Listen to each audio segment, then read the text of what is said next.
Over 150,000 people have gathered in Berlin to call on Germany's other political parties not to cooperate with the far-right AfD.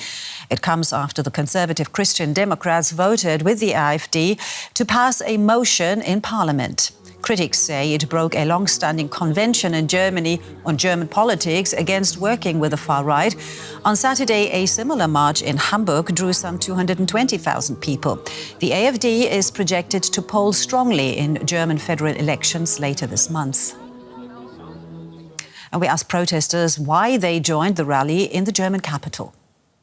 I think it's very important to tell Friedrich Merz and the CDU and the FDP, basically democratic centrist parties, that they're leaving this democratic middle ground.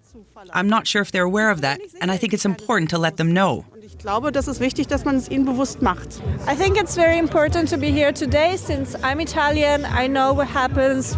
Sadly, it's not only in Italy, but a bit all over the place, all over the world right now, when far-right increase.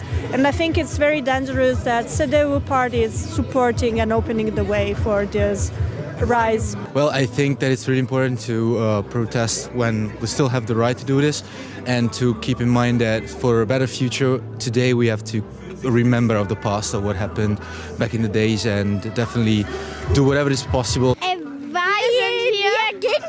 We're here because we're against the AfD, and the AfD isn't good.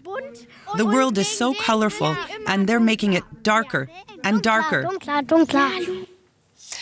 DW political correspondent Alexander Gerst is at the demonstration at the CDU party headquarters in Berlin, and he has more on what the protesters want. An uprising of the decent. This is what many protesters here call this demonstration.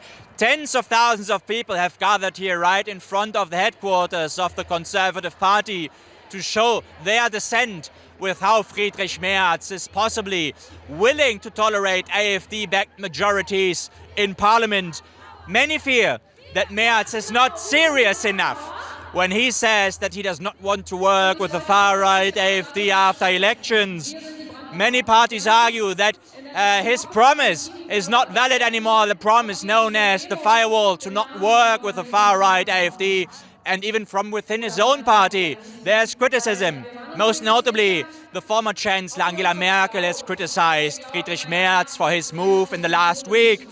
And indeed, we're seeing first indications that this could have backfired for Friedrich Merz and his party. As first polls show that the CDU party may lose support over the issue. But nonetheless, we have to say that as of today, the Conservative Party is still the most popular party in Germany according to polls. And Friedrich Merz is the most likely candidate to become the Chancellor after elections in 3 weeks from now.